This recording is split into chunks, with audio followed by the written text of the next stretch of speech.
Bienvenidas, bienvenidos y bienvenides a La Tendencia en nuestro tercer episodio. Estamos construyendo comunicación y discutiendo sobre política para incidir también en la realidad que vive nuestro país. Hoy tenemos una conversación muy interesante acerca de la coyuntura y de la consulta popular y de cómo engrana esta cuestión coyuntural en el proyecto más amplio de dominación de las élites en nuestro país. Estamos con Gustavo Reyes. ¿Qué tal, Marco? Muy buenos días. Buenos días aquí en Ecuador a Verónica, a Natalia. Creo que ustedes nos siguen desde Europa. En todo caso, un saludo cordial para todos y a las personas que nos miran también en otros momentos. Bienvenidos, buenos días, buenas tardes o buenas noches. Gracias, Gustavo. Estamos con Verónica Silva también.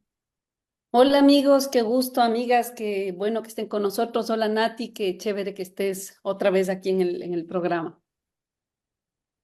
Y hoy contamos como invitada especial con Natalia Sierra, que es docente universitaria, es doctora por la Universidad de Berlín, ha estado siempre cerca de los movimientos sociales, ha investigado sobre marginalidad, desigualdad social, y hoy queremos escuchar su voz acerca de este tema que estamos planteando. Voy a comenzar con un pequeño contexto. La disputa al interior de las izquierdas se convierte en canibalismo político cuando las facciones pierden de vista lo esencial.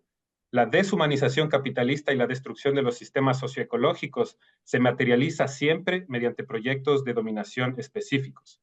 Corresponde entonces analizar esos proyectos en sus medios, en sus formas y en sus objetivos para poder oponerles una resistencia efectiva y plantear alternativas. Más allá de las palabras dulces en tiempos de elecciones, la resistencia se encarna en comunidades y territorios concretos, tanto rurales como urbanos, en los cuerpos, en las ideas, la organización y el entusiasmo de quienes somos hijas e hijos de la tierra, en definitiva, de quienes luchan por la vida. El proyecto de dominación de la oligarquía agroexportadora, representado por el presidente Noboa, coincide en lo fundamental con la línea de las oligarquías financieras, lideradas por el expresidente Lasso. En contra de los intereses populares, se dispone de la austeridad fiscal en detrimento de toda inversión en lo público. Educación, salud, electricidad, vialidad y otros sectores ven año a año reducido su presupuesto. De ese modo, se promueve la privatización de sectores claves, alimentando la desigualdad en la calidad y el acceso a los servicios, convirtiendo en lujos o en formas de distinción lo que en realidad son derechos inalienables de las mayorías. Otro punto en la agenda es la ampliación de las fronteras extractivas, donde las empresas de la mismísima familia presidencial están inmiscuidas. Tanto Lasso como Noboa representan una línea que no persigue el desarrollo nacional y ni siquiera empuja un proyecto capitalista moderno. Pretenden más bien la acumulación por sobreexplotación y despojo, y están en contra de los derechos sociales, no creen en la democracia y además desprecian a los pueblos del Ecuador. Los intereses y objetivos de estos grupos, cuya patria es el dinero, pueden definirse mejor como pillaje, como el uso ilícito del aparato del Estado para favorecer sus intereses corporativos, aun si esto implica la destrucción de la parte social del Estado, su cada vez más raquítica mano izquierda. Para lograr estos objetivos, el proyecto de dominación alimenta la mano derecha del Estado, es decir, su dimensión represiva y violenta. Luego de la declaración de una guerra interna, hemos visto en Palo Quemado y en Las Pampas la militarización de las comunidades que defienden la vida frente a la minería y también la militarización del espacio público bajo pretexto de volverlo más seguro. La mano derecha del Estado, envalentonada por la ignorancia de quien gobierna, ha preferido la violencia frente a la diplomacia con el asalto a la embajada mexicana. Y así, en cada uno de los espacios políticos, la violencia como ideología va copando la conciencia colectiva y los imaginarios de las y los ecuatorianos. Se ha despertado una energía reaccionaria que dormía latente en la población, que se alimenta del miedo y que cultiva odio. En otras palabras, el autoritarismo bananero se impone. Para entender la nueva fase de dominación en la que entramos, es preciso entender que, si bien los objetivos de Noboa y Lasso coinciden grosso modo, sus resultados políticos varían enormemente. A pesar de todas las regresiones que Lasso logró imponer, enriqueciéndose de forma irracional al costo de reventar el tejido social, su proyecto político terminó fracasando cuando, para salvarse de ser destituido por un juicio político, llamó a la muerte cruzada y dejó el cargo de presidente antes de hora. En cambio, Noboa muestra niveles de aprobación bastante elevados en comparación con sus antecesores y parece gozar de una popularidad que le permitiría ganar las elecciones de 2025, un objetivo declarado por él mismo. Así, las posibilidades de que su proyecto de dominación se consolide son mayores que las que tuvieron sus antecesores. La consulta popular del domingo está por verse, puede convertirse en el primer escollo con el que tropiece el gobierno de Noboa o puede, por el contrario, ser un envión en su carrera para consolidar su dominación. Hoy conversamos con Natalia Sierra y le lanzamos la primera pregunta. ¿En qué se diferencia Noboa a Lasso y a Moreno? ¿Por qué el éxito de Noboa, al menos en los números? Buenos días. Gracias por la invitación. Buenos días, Marco, Gustavo y Berito. Gracias. A ver, yo como tengo este vicio sociológico, yo tengo que mirar el contexto, y el contexto global, sobre todo en el momento actual. O sea, no se puede pensar un proceso como el que está viviendo el Ecuador sin pensar lo que se está viviendo en el mundo. Yo creo que estamos asistiendo a una transformación de dimensiones no vistas antes, porque tiene implicaciones no solo de proyecto social, socioeconómico, sino civilizatorio e incluso diría de mutaciones humanas a nivel tecnológico, ¿no? Esto parecería que no tiene que ver con lo que vivimos, pero tiene que ver.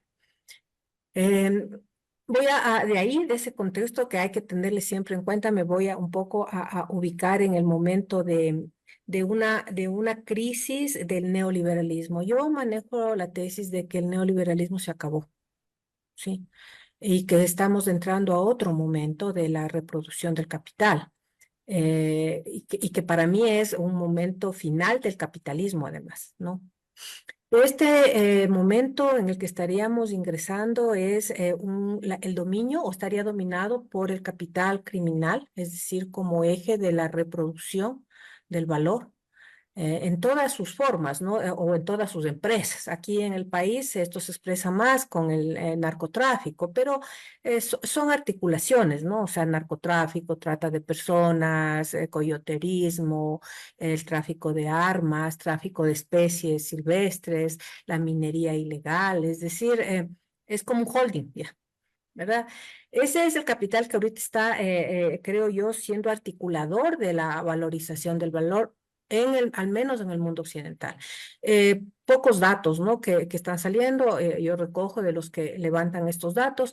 Recién Fernando Carrión decía que si es que por arte de magia ahora se podría combatir, ¿no es cierto? El capital ligado al narcotráfico, la economía ecuatoriana colapsa. Y no solo la ecuatoriana, la latinoamericana. Es decir, estamos viviendo del capital criminal. Ya. Esto no tiene que ver con justificar, ¿no? Además tampoco tiene que ver con una mirada ni ética ni moral, pero es así, es la realidad, ¿verdad? Ese es el capital que ahorita está expandiéndose. Ahora bien, así como el capital financiero que dominó la avanzada de la globalización requirió de un tipo de gubernamentalidad, en palabras de Foucault, que era la gubernamentalidad neoliberal, este capital criminal, ¿no es cierto?, que tiene articulaciones con el capital financiero, pero básicamente por el tema de lavado, ¿no?, del blanqueo de capital, necesita una gubernamentalidad propia, ¿verdad? Y esta gubernamentalidad yo he estado leyendo a otros autores y creo que es lo que uno podría llamar gubernamentalidad necroliberal, ¿sí? Es decir, que tiene una serie de dispositivos, ¿no es cierto?, para controlar poblaciones, pero que están encaminadas no tanto al control de población en base a la búsqueda solamente de la ganancia por sobreexplotación, etcétera, que sabemos cómo funcionaba el neoliberalismo, no viene al caso repetir eso, sino una gubernamentalidad que busca el control poblacional para tramitar la muerte, o sea, quién tiene que morir. Porque además hay una población sobrante, una población residual, ¿no es cierto?, que tiene que ver con el avance tecnológico, pero esto tampoco tenemos tiempo ahora para toparlo, pero existe. Y es lo que Marx llamaba el peso muerto del capital, que ahora está siendo usado por el capital criminal, ¿no es cierto? Si nosotros tenemos toda esa gran población, por ejemplo, en nuestro país, está situada en las zonas más empobrecidas, ¿no? Esmeraldas, zonas de Manabí, zonas de Guayas, que son jóvenes sin futuro, ¿no es cierto? O sea, son población residual que es usada por el capital criminal, pero en esta, digamos, en este uso necrótico, ¿no? O sea, lo que nosotros pensamos, por ejemplo, en los sicarios es eso, ¿verdad? Ya ahí se ve esto con más claridad, pero también se ve en cómo va jugándose la democracia liberal, si aún podemos llamar que es una democracia liberal, porque realmente está totalmente atravesada por los intereses del capital criminal. Ahí también se juegan formas necróticas, es decir, los asesinatos de alcaldes, de jueces, de aquí de un ex mm, ¿cómo es? Candidato presidencial, ¿no es cierto? Que fue asesinado. Y yo no voy a meterme aquí en este cuento de qué grupo, a quién benefició, porque no viene al caso tampoco. Lo cierto es que es parte de esta forma política necrótica, ¿no es cierto? Es decir, son sacrificables. El ser humano comienza a ser sacrificable, no solo en esas dimensiones residuales de la población, ¿no es cierto?, más empobrecida, que es obvio, sino a nivel del juego político. O sea, por ejemplo, voy a saltar un dato. Ahora tenemos que el presidente acaba de ponerle un juicio penal a la ministra, a su ministra. O sea, le está sacrificando, ¿no? Y esto uno se explica con este tipo de gubernamentalidad. O sea, es una gubernamentalidad que enseña, que trabaja con una ideología que es el desprecio absoluto por la vida, ¿no es cierto? Donde cualquier ser humano puede ser sacrificable en función de los intereses de reproducción del capital, en este caso el capital criminal. Ya, obviamente son sacrificables todas esas personas empobrecidas, sobre todo jóvenes, pero no solo se queda ahí, son sacrificables políticos, son sacrificables funcionarios públicos, es decir, es un capital que va arrasando con todo, ¿verdad? Yo creo que ese momento es el que estamos viviendo y que estamos viviendo ya, digamos, yo diría que empezó esto a cuajarse en el paso del siglo, obviamente empieza, ¿no?, tejiéndose poco a poco, ¿no es cierto? Porque el capital no se configuraba todavía como una articulación global, ¿no es cierto? Con todo lo que es la economía capitalista, ¿no es cierto? Es decir, con división internacional del trabajo. Si ya no estamos en la época de Pablo Escobar, es otra lógica que empieza el paso de siglo. Y claro, ya para esta época, ¿no es cierto?, ya se ha consolidado esto y entonces aparece con más claridad esto que yo llamo gubernamentalidad necroliberal. Y creo que el gobierno de Moreno, más el de Lazo y sobre todo el de Noboa, son expresiones, este último, más fuertes de esta gubernamentalidad. Ahí vamos justamente al tema propuesto. Si bien Lazo ya operaba gubernamentalmente en términos de necropolítica, de necroliberalismo, como es una palabra que también señala Paul Preciado, ¿no? Eh, ¿Por qué Noboa tiene una popularidad más alta si aplica el mismo sistema? Es decir, si hay una continuidad en su gubernamentalidad. ¿Por qué Noboa es popular y Lazo fue impopular y fracasó en su proyecto político? A ver, tomemos en cuenta que Noboa entró en unas circunstancias producidas por la necropolítica. O sea, si no hubiese ganado las elecciones. O sea, hay un antecedente que uno no puede obviar, que es el asesinato del candidato Villavicencio, ¿no es cierto? Luego, Noboa tiene, ¿cuánto? No sé, 4 meses creo, o va a los 5 meses. O sea, no es mucho. Recuerden que Lazo tenía una popularidad que estaba basada en el tema de las vacunas. ¿Sí recuerdan ustedes? O sea, Sí. acabó eso y se acabó. Bueno, Noboa entra en un momento de una crisis de seguridad, ¿no es cierto?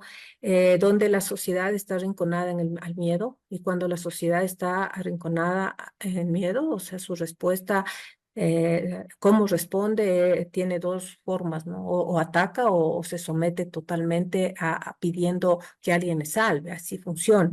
Además, hay un acontecimiento, yo justo estoy haciendo un artículo ahora sobre esto. Hay un acontecimiento que no hay que pasarlo así, sin analizarlo a profundidad, que es la toma del canal de televisión. Una toma que fue, a ver, no vamos a entrar en el detalle si alguien fue y le hizo. Lo cierto es que fue una cosa montada. Montada no porque haya alguien mandado o haya actores, ¿no es cierto? Es porque empujaron eso. Empujaron y además es tan evidente, ¿no? O sea, ya. Eso provocó una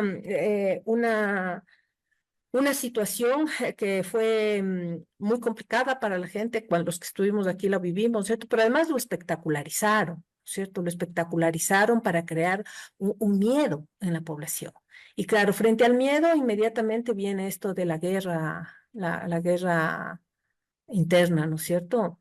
Que para mí este decreto es el que abre la posibilidad de mirar con más claridad el tema de la gubernamentalidad. ¿Y por qué? No sé si tenga más apoyo que Lazo. Lo que sí creo es que ha operado desde Lazo una política que es parte de esta gubernamentalidad, que son dispositivos de forma, Foucault llama la técnica del yo, o sea, va a ir construyendo una subjetividad que acepte esta política necrótica, ¿no es cierto? Una subjetividad que acepte ser sacrificada.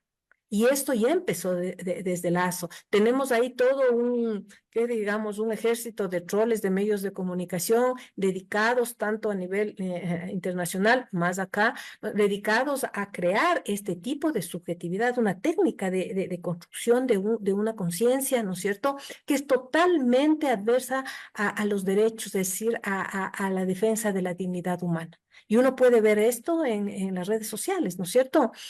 Fíjense, hay cosas sintomáticas, ¿no? Una de estas representantes de estas voces que ahora se llaman los libertarios, yo les digo libertinos, ¿no es cierto?, mercantiles, pero fue la vicepresidenta, o sea, ella era de las que decía, ¿qué derechos humanos, ni qué derechos humanos?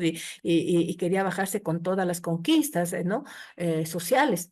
Y fíjense que lo que le pasa a ella también es sacrificable. Cuando el presidente necesita operar, ¿no es cierto?, su proyecto, no le importa primero mandarle a ella desterrada, o sea, violando sus derechos, luego usar a su hijo para presionarle, ¿verdad? Mandándole a la roca, violando sus derechos, y a la misma vicepresidenta le toca decir que va a pedir ayuda a los organismos de derechos humanos, ¿verdad? Pero si ustedes ven, ¿no es cierto?, en la sociedad, a partir de comenzó el tema de la sacada de los militares después del decreto 111, donde uno podría ver una serie de violación a los derechos de las personas, sobre todo en barrios populares, porque hay una clara racialización, ¿no es cierto?, de la criminalidad, ¿sí? Y un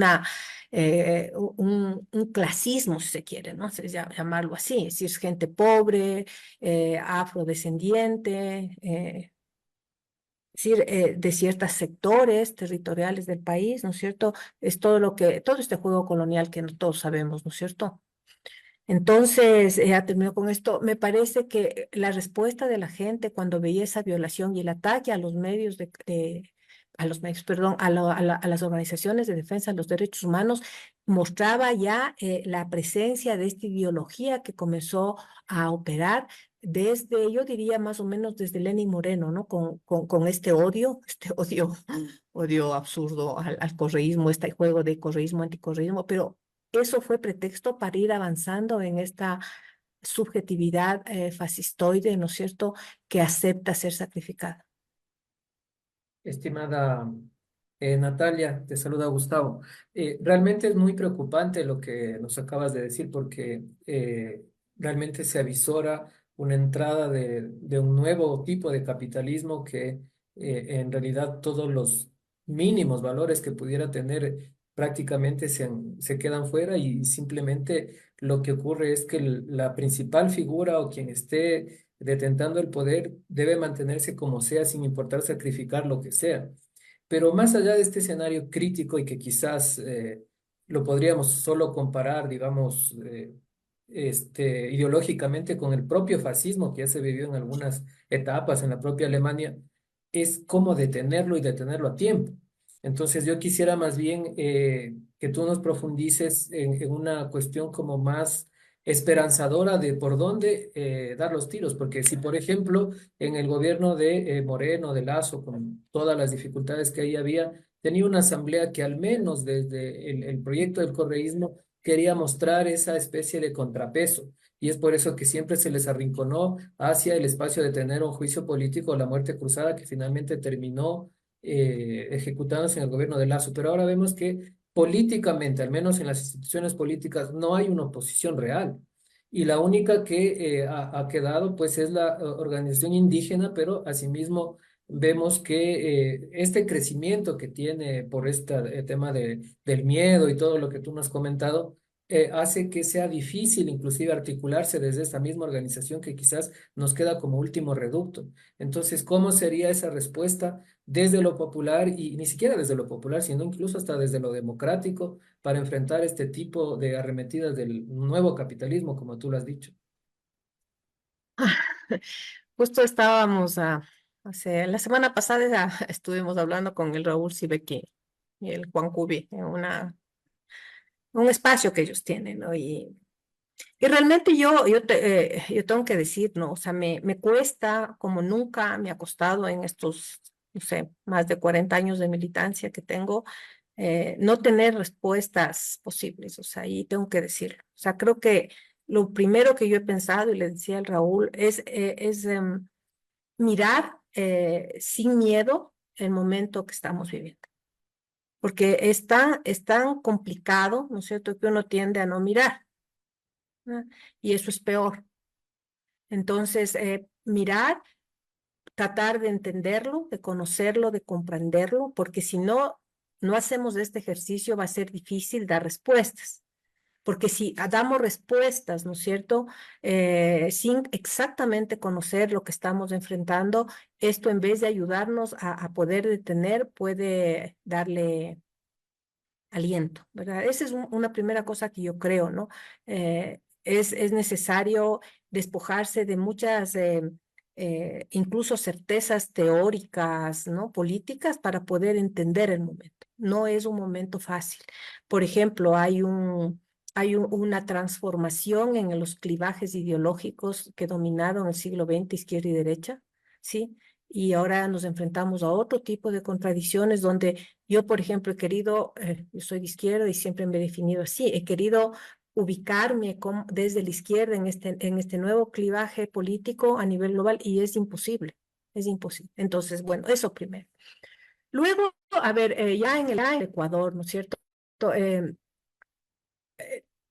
el tema de la formación de conciencia, ¿no? De conciencia crítica, de conciencia política, se vuelve más difícil ahora en las redes sociales, ¿no es cierto? Justamente porque no las conocemos bien, ¿cierto? Entonces, hay espacios, por ejemplo, los que estamos usando ahora, los donde se hace el debate político, que es el Twitter, ¿no? Yo justo decía, voy a lanzar ideas, no tengo nada claro, ¿no? Creo que Quito, en el caso y específico del Ecuador, Quito la gente que tiene una conciencia crítica, que tiene una vocación, ya no voy a decir ni siquiera de izquierda, humanista, porque aquí se juega eso, ¿verdad? O sea, debe tratar de elevar el debate y tratar de ganar el debate en Quito. Porque justamente toda esta arremetida de esta derecha necrótica, ¿no es cierto?, también está en Quito, lamentablemente. Y esto que los correístas decían, y bueno, tienen razón en eso, este odio que se ha generado, ¿no? Este odio no creo que sea una cosa contra Correa exactamente o contra los correístas, es una necesidad de enfermar el espíritu de la población. ¿Sí? Para ser sacrificada. O sea, es decir, no es ni siquiera correr. Entonces, creo que necesitamos entrar a una disputa de sentido aquí en Quito, porque ha sido la capital política. Primero eso, o sea, ¿qué es lo que de alguna manera podemos? ¿Cuáles son las herramientas? Creo que esto me cuesta, no sé, es que es tan violenta, ¿no? Tan violenta, no hay debate tan violento, pero abrir espacios de afecto, abrir espacios de empatía, es decir, hay que ir abriendo esta necesidad también de volver a la razón. Miren, yo estoy diciendo esto, siempre fue crítica a la razón, a la razón instrumental, ¿no? Pero la otra vez en la universidad había chicos, por ejemplo, que se pronunciaban, o sea, cogiendo este discurso, no, los militares y que hay que matarles y esto y que no importa. Y claro, yo lo que decía es, miren, volvamos, ¿no? O sea, apelaba a la razón, ¿no? Es la universidad, tenemos que apelar al pensamiento racional, no podemos dejarnos llevar por emociones dañinas en torno al tema de la embajada, por ejemplo, ¿no? Que decían, no importa que haya invadido la embajada, pero, es decir, Creo que de inmediato, yo creo que habría que tratar de interpelar por la democracia. En lo inmediato, a largo plazo creo que la cosa se vuelve más complicada. Pero de inmediato, en el Sí. contexto apelar al tema de la democracia. Sí, Berita. Y hoy quisiera retomar una idea que lanzabas la semana pasada, ¿no? Un Twitter que un poco nos explicabas precisamente cómo abordar, ¿no? Esta lucha, por ejemplo, que se ha dado contra el correísmo, ¿no? Y que de alguna manera tú se ha mostrado como una oposición a estos grupos. Y tú decías, o sea, lo voy a leer, está aquí, decía, no se trata de que se robe a la sociedad a través del Estado, sino que no sea la oligarquía de siempre la que robe. Y me quedo ahí porque yo digo, quizás también es un problema, Nati, y ahí no sé cómo lo ves, de cómo estamos explicando a estos grupos. Sí, porque una cosa es decir esa derecha que está ahí, y parece ser que cuando hablamos de esa derecha nos da lo mismo mencionar a Moreno o nos da lo mismo mencionar a Lazo o a Noboa, y no es lo mismo. ¿Sí? O nos da lo mismo que sea el tío de Glass, ¿no? O cualquiera del grupo, por ejemplo, correísta, que podríamos decir, también entraron en temas de corrupción y no es lo mismo, ¿sí? Y yo ahí sí digo, es importante que identifiquemos en este momento cuál es el enemigo del pueblo ecuatoriano, ¿sí? Porque hay toda una estructura oligárquica que es un poco también lo que tú estás señalando, que necesita ser, vamos a decir, en términos políticos, ¿sí? Destruida. Porque no puede ser que estos grupos sigan viviendo, estos grupos económicos sigan viviendo, ¿no es cierto? O sea, sigan perviviendo, ¿no? A través de su dependencia del Estado. Y yo ahí retomo el tema, es como si en México no tendríamos al mismo Slim como presidente de la República. Si ya hay países en América Latina que lograron desconectarse de esas oligarquías y que de alguna manera permitieron que el espíritu mismo de la democracia y de la institucionalidad, si bien no es lo perfecto dentro del capitalismo, pero sea quien rija esto. Y hoy te hago la pregunta, ¿cuál es el problema cuando es la oligarquía la que nos gobierna? ¿Sí? Porque con todas las críticas que podemos hacer con el correísmo, que muchos de nosotros también hemos sido críticos y no estamos de acuerdo, pero no es lo mismo que nos gobierne, ¿sí? El correísmo, incluso el mismo Moreno, a que nos gobierne el dueño del banco, como fue Lazo, o a que nos gobierne el grupo Noboa, que es el de los grupos más importantes. Yo creo que eso hay que decirle a la gente. Y por eso es importante que en la consulta, por ejemplo, le demos un no, porque es un no a la oligarquía, ¿sí? Y que hay que hacer esa diferencia, Nati, porque no todos son lo mismo. Porque si todos son lo mismo, caemos en eso, no sirve de nada. Entonces viene este niño, ¿no es cierto? Como le presentan, ¿no? Este niño con todos los adjetivos que quieran ponerle, pero que no es esto, no es un niño, es un representante de la oligarquía de este país. Y no lo estamos diciendo así. Y al presentarlo con adjetivos personales de lo que queramos, pues disminuimos realmente al enemigo de los ecuatorianos. Y ahí te hago la pregunta, ¿cuál es el problema para nosotros que nos siga gobernando la oligarquía y cómo poder destruirla? Es que yo creo que en el momento actual lo que representa Noboa es la rearticulación de un hegemón, del hegemón ecuatoriano, pero una rearticulación que está ligada, sí, a esto que nosotros llamamos la oligarquía, pero en un momento de transformación del capital. Es una oligarquía, narco-oligarquía. ¿Sí me explico? O sea, lo que pasa es que esto hay que también tener cuidado como decirlo, ¿verdad? Porque luego dicen, sí, entender que, como dice Fernando Carrillo, es el capital del narcotráfico el que está dominando el país. O sea, no, sí, dile esto oligarquía, pero ya no es solo la oligarquía agroexportadora, ¿no es cierto? Un poco financiera, no, ya no es eso. Se está rearticulando, pero con el dominio del capital criminal. ¿Ya? Yo estoy de acuerdo contigo. O sea, Noboa es parte de esa rearticulación, pero además con un agravante, ¿no es cierto? Como bien tú has dicho, él es el heredero no sé si el grupo más grande económico del país, ¿verdad? Él no necesita mucho negociar y voy a decir lo que, retomando lo que preguntaba Gustavo, ¿no? La asamblea. Incluso Lazo, algo tenían que negociar. ¿Explico? Él tiene todo el poder económico que le da una posibilidad, ¿no es cierto?, de no negociar.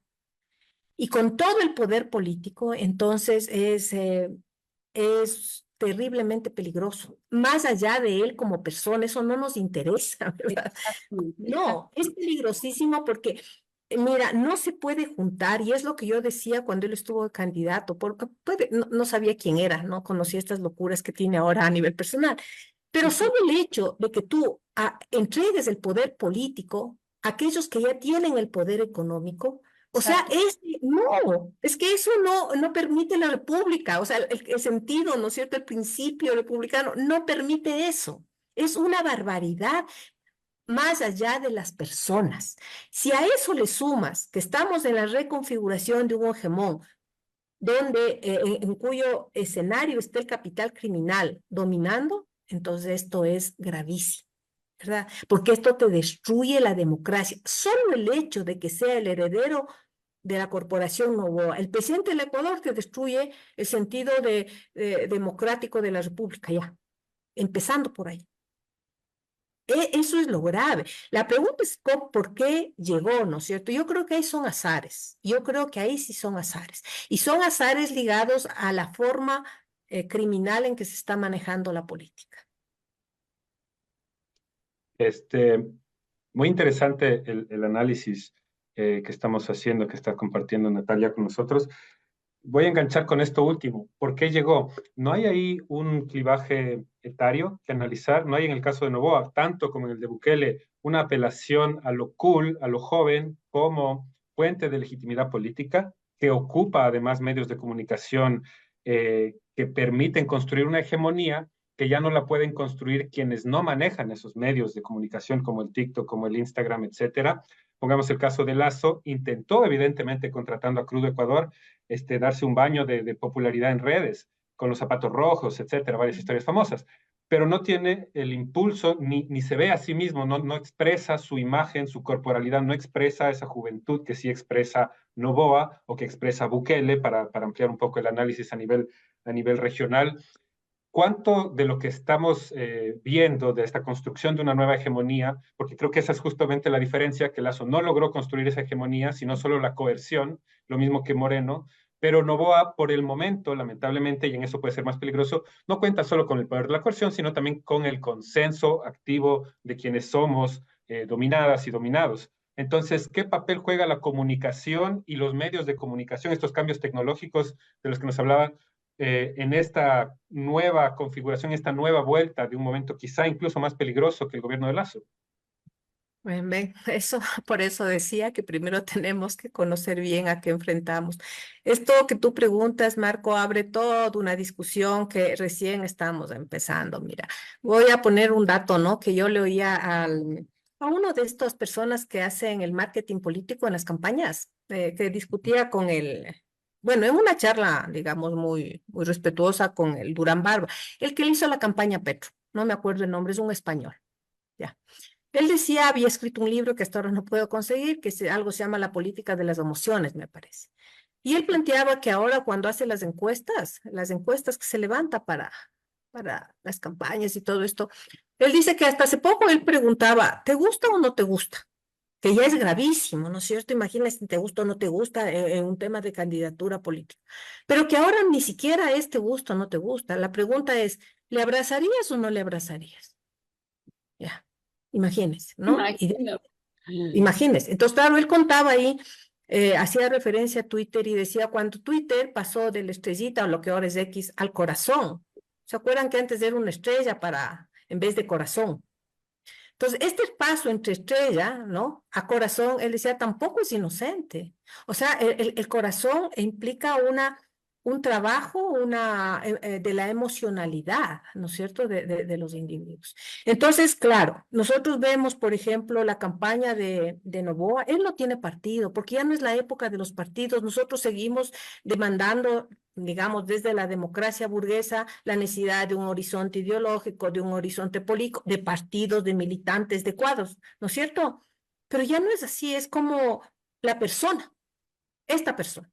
Esta Mm. persona, su vida, ¿no es cierto? Y entonces ustedes ven, por ejemplo, toda la propaganda que han hecho con su familia, ¿no? Su familia, su esposa, sus hijos. Y claro, ella es influencer, La la esposa. esposa de él, ¿no es cierto? Es tiktokera, él hace TikToks. Y claro, y tenemos en la base de los electores, ¿no es cierto? Está la juventud esta centennial, ya no son ustedes los millennials, ¿no es cierto? Con ustedes había Somos los un, cuarentones. un debate político, ¿verdad? No, yo todavía estoy dando clases a los pequeñitos, es otra cosa, todavía no les comprendo, no les logro entender, ¿verdad? Pero se juega mucho esto de la imagen, el consumo, este consumo inmediato de la imagen, ¿no? Entonces, claro, él hace TikToks, usa gafas, y les voy a contar algo que ojalá todavía no estemos en ese nivel. Eh, el otro día me cuentan ahí los chicos que hay unos influencers en TikTok que se pasan horas haciendo un gesto así. Yo no creía. Y de verdad, se pueden pasar 4 o 5 horas haciendo un movimiento así. Y la gente les va dando dinero, sí. Yo, bueno, todavía por eso es bueno estar en la universidad porque estudiamos, pero se pasan así horas. Y le veo a que sacaron un TikTok el presidente Noboa haciendo lo mismo, que a uno, dice, claro, en la edad de uno, dice, ¿qué le pasa? O sea, hacía un gesto así, tac, tac, y como que hacía un guiño de ojo, nada más. Y decía, y abajo decía, vota sí, ¿verdad? Pero no decía nada más, ni siquiera decía, vota sí. Solo hacía un gesto. Entonces, claro, cuando uno ve eso, desde la edad de uno dice que es esta estupidez, o sea, por favor. Pero cuando ve lo que está pasando en las redes sociales con los chicos, donde se pasan viendo esto horas de horas, entonces uno dice, ¿sí? ¿Qué es esa población? Esa población para mí, esta gran masa, porque no creo que todo eso sea, ¿no? La cuestión de las redes tienen otras cosas, pero son marginales frente a esto. Eso es lo que yo llamo la tecnología del yo que forma subjetividades sacrificiales, o sea, dispuestas al sacrificio. ¿Cómo combatir eso? Ahí sí te voy a decir, no sé. No sé si ni siquiera sé cómo dar clases sin que los chicos usen el teléfono todo el tiempo, ¿no es cierto? O sea, a lo que voy es, volviendo de nuevo a lo macro, estamos viviendo unas transformaciones que nos están, eh, yo diría literalmente revolcando, es decir, como cuando uno le coge la ola y no se puede parar. ¿Verdad? Son tan virulentas que no hay como pararse en el pensamiento un poco a decir, a ver, esperen, o sea, veamos qué está sucediendo, ¿no? Y claro, enfrentar directamente esto, ¿no? Para nosotros darle que gane la consulta es, para mí, volviendo a lo que decía Verónica, es terrible, ver, es terrible porque es más poder, ¿no es cierto? Es más poder de alguien que ya tiene absoluto poder. Ujú. Gustavo. Gracias. Bueno, es muy riquísimo la conversación y nos podremos adentrar en toda esta caracterización que estamos viviendo en el momento actual, las respuestas que le podemos dar. Pero yo quisiera un poquito más aterrizar porque estamos ya a puertas de una elección en donde hay, decían las encuestas, ahora incluso ese es un escenario en el que tampoco es tan creíble desde que se volvieron una herramienta política inclusive para direccionar digamos, la intención de la gente en favor de cierta posición o no. Pero decían que había al menos, hasta cuando se permitía dar las encuestas, un 16% que estaba indeciso. Y con ese 16% quizás se podía virar, digamos, esta tendencia a ganar las elecciones en la consulta popular por parte de la tendencia del no, que me parece que es una tendencia más progresista en todo caso. Y lo soy, lo digo directamente, esa es mi postura. Entonces, yo quería un poco hacerte una pregunta, un poco para reflexionar sobre el por qué decirle no a ese 16%, sobre todo en preguntas como la D y la E, que tienen cuestiones que no se anclan en el vector seguridad que lo utiliza el gobierno para introducir elementos de mayor dominación del proyecto neoliberal, neocapitalista y con todas estas cuestiones inclusive necróticas como tú nos has dado y que realmente nos causan inclusive escalofrío, pero hay alguna forma de detenerlo, al menos en el corto plazo, que luego ya nos servirá después para recomponernos, porque esto sí le va a afectar en la popularidad del régimen si es que no gana la consulta. Es decir, luego veremos quién realmente es el más machazo de izquierda, por utilizar un término así, porque realmente es complejo a veces esas absurdas disputas de la izquierda en decir yo soy el más puro y que realmente causan mucho malestar a la hora de avanzar. Entonces, esa era la idea, o sea, ¿cuál sería ese mensaje a ese 16%? Habida cuenta que no es que está totalmente convencido, pero que necesitamos recomponer, como tú decías, desde inclusive una posición humana, democrática, no tan radical, para llamarlo desde un punto de vista. Esa era mi inquietud. Pero yo recién estaba pensando también en esto, ¿no? Como estamos en este debate, a ver, ¿cómo llegar a ese 16%? Yo les decía a mis estudiantes, miren chicos, o sea, lo que hace él es coherente, el señor Novoa. O sea, él es un coherente en ciertas directrices políticas. ¿Qué hace? Porque él está respondiendo a sus intereses, volviendo. Él es el hijo de la corporación Novoa. Él tiene que defender sus intereses. Él tiene ahí intereses económicos. Voy a decir económicos, esos son sus intereses. Entonces, ¿a él le conviene el arbitraje internacional? Claro, porque él tiene acciones en transnacionales, le conviene. ¿A él le conviene el trabajo de pruebas? Claro que le conviene, porque él es un empresario y eso le permite explotar más sí, y así hacía un análisis con los chicos. El problema somos nosotros, es decir, y esto es una vieja, digamos, estrategia que viene del marxismo, ¿no? O sea, yo soy hijo del señor Novoa o hija, no. A mí me va a afectar el trabajo por horas, a mí me va a afectar la cuestión de los arbitrajes internacionales. Es decir, un poco de velar, él no es el presidente de los y las ecuatorianos y ecuatorianas. Él es el presidente de la corporación Novoa y él está gobernando para la corporación Novoa y ni siquiera para todo el círculo de grupos, no, no, no, para la corporación Novoa. Y eso se vio cuando hizo esta mala jugada con Rusia. ¿Por qué enseguida reculó? Porque le afectaba a él, ¿verdad? Le afectaba a él porque él tiene exportaciones también de su banano a Rusia, ¿verdad? Entonces, un poco apelar a esta, no sé si decir, vieja estrategia del discurso de clases que me parece que es absolutamente válido, más ahora que tenemos al presidente, al hijo de la corporación Novoa.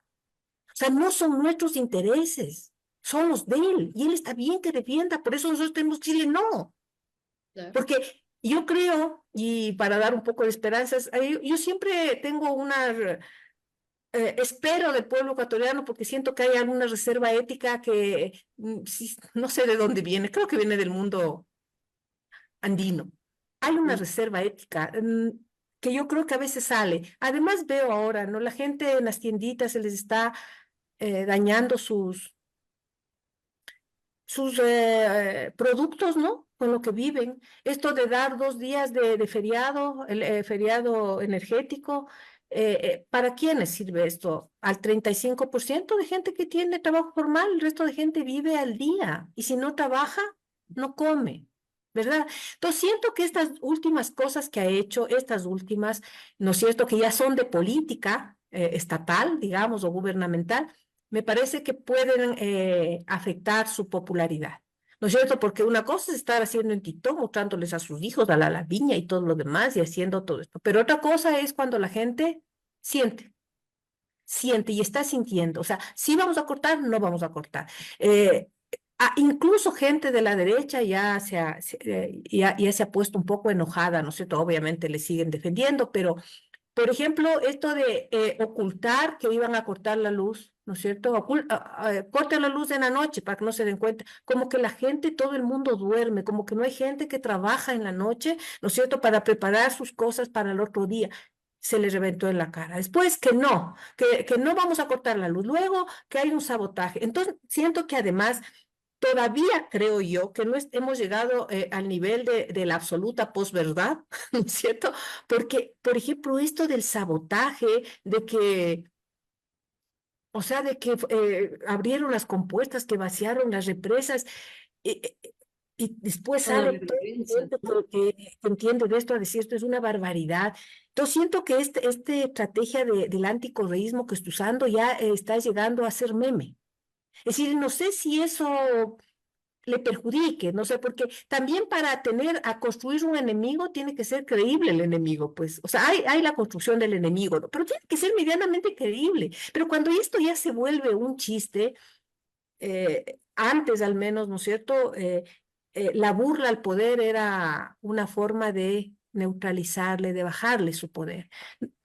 Y yo veo que en estos últimos 4 días, la estrategia anticorreísta se está convirtiendo en un meme. Fíjese en lo que saca ahora. Ayer dice que no sabe qué hacer, ¿no? Que va a sacar los capos, ¿no es cierto?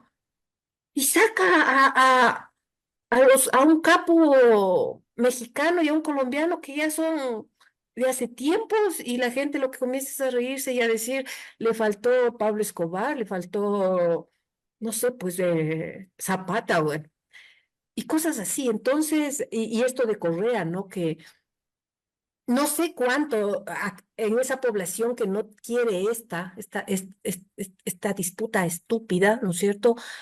Puede hacerle reaccionar. Yo creo que, por ejemplo, ha habido mucha gente que fue anticorreísta, que en este momento es tanta la arremetida que es que ya es agotador, ¿no es cierto? Y se comienza a hacer un chiste.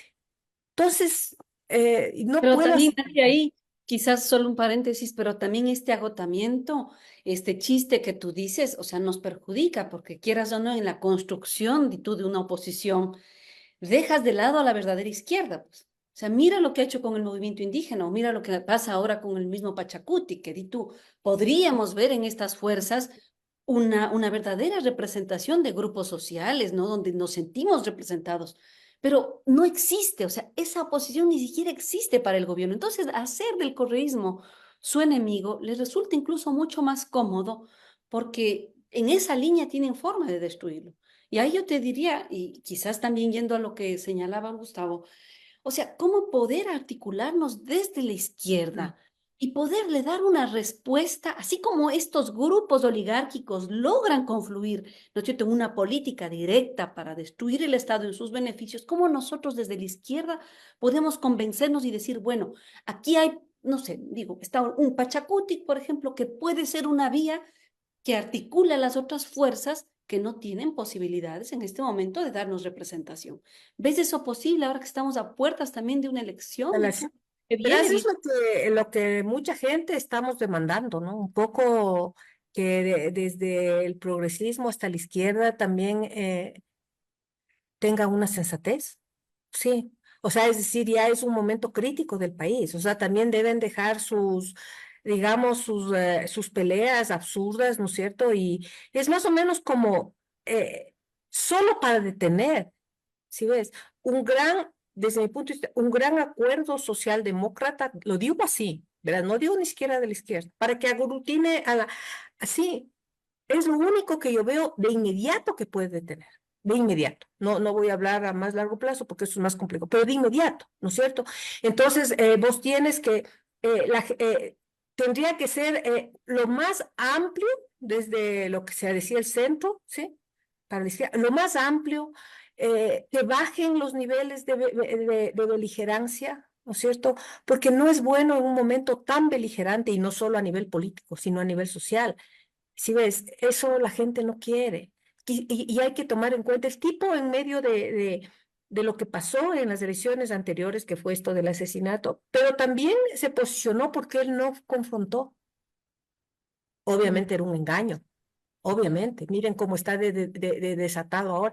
Pero acuérdense que en el debate él no confrontó. O sea, la gente puso atención en él, no porque haya sido un estadista ni nada, ni que dijo mucha cosa, no.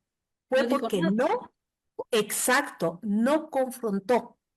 Porque un poco la gente está ya cansada de la confrontación, que vuelven a ponerle en el centro, ¿no es cierto? Porque eso les mueve, la exacerba. Pero creo que si uno podría abrir un espacio diferente, ¿no? Yo he dicho, o sea, lo que les decía, Quito podría volverse de nuevo un espacio, voy a decir, de la razón política, así en lo más amplio del término. O sea, no de las emociones, ¿ves? De la razón, de la sensatez. Eso, de poder dialogar, de poder decir, sentémonos. Yo estoy diciendo eso, no sé si esto funcione. O sea, que hay un momento en que la sociedad tiene que hacerse cargo y se hace responsable de ella misma. Sí, porque ya vemos que estos gobiernos, ¿no? Entonces, abramos espacios lo más amplios posibles para pensarnos. Y ojalá pueda eso llevar hacia el próximo año a una propuesta que permita evitar que esta hegemonía de esta oligarquía necrótica se consolide. Eso justamente es de lo que se trata, ¿no? Creo que el proceso de construcción de esa nueva hegemonía no está consolidado y tanto el gobierno de Moreno como el gobierno de Lazo, a pesar de sus diferencias con lo que tenemos hoy, llegaron a un límite al momento de consolidar o del intento de consolidar su hegemonía, no en las elecciones.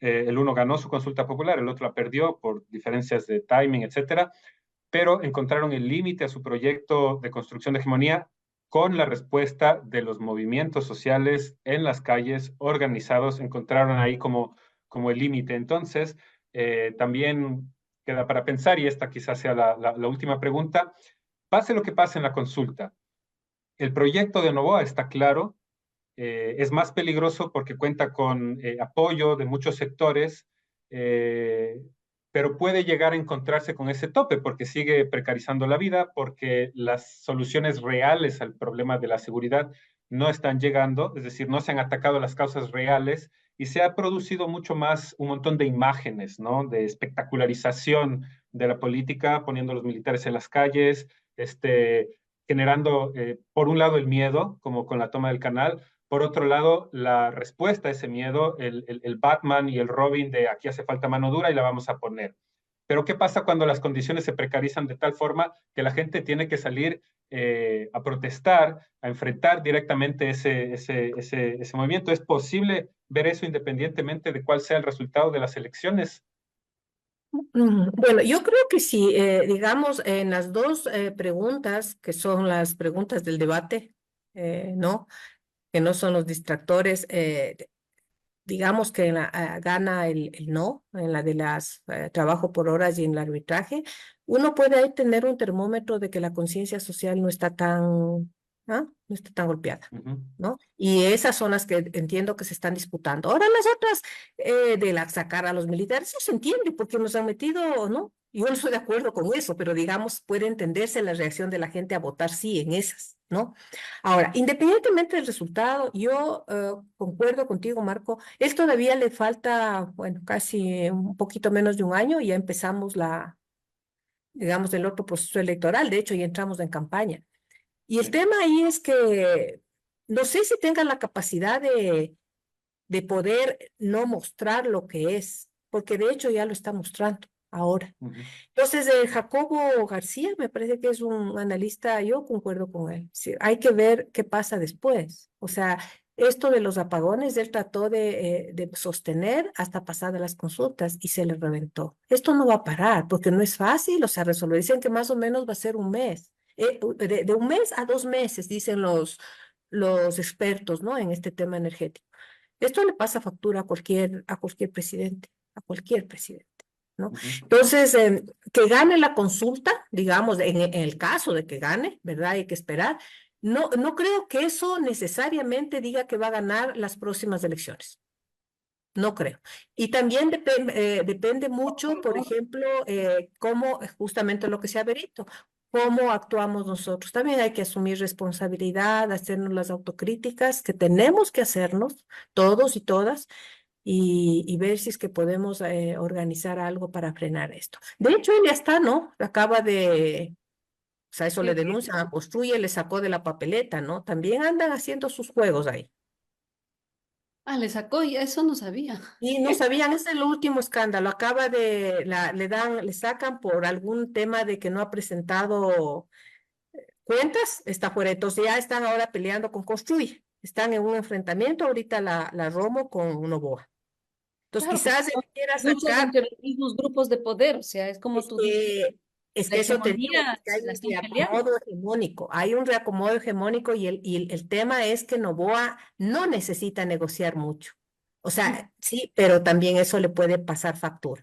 Entonces hay que ir midiendo eso y ver cómo desde el otro lado podemos hacer un gran, estos se nombres del gran frente, ¿no? Para parar esto. Sí, un frente amplio, ¿no? Ya Perfecto. se hizo en Colombia, se hizo en Brasil, se hizo en Exacto. México, o sea, Un gran En frente Uruguay. amplio. ahí Es tiene lo que que... necesitamos. ¿Sí? Ujú. Muy bien. Bueno, muchas gracias Natalia por estar con nosotros, por Gracias. compartir ideas, por esta conversación. También gracias a Gustavo y a Vero y nos veremos en la próxima ocasión en La Tendencia. Gracias a ustedes. Frente amplio, con el frente amplio, por Y favor. frente, no, ya te hablo por interno, pero. Ya, perfecto. Un Gracias, amigos, saludo, amigas. muchísimas gracias, gracias Chao. Natalia Gracias. y que Y tenga un lindo día.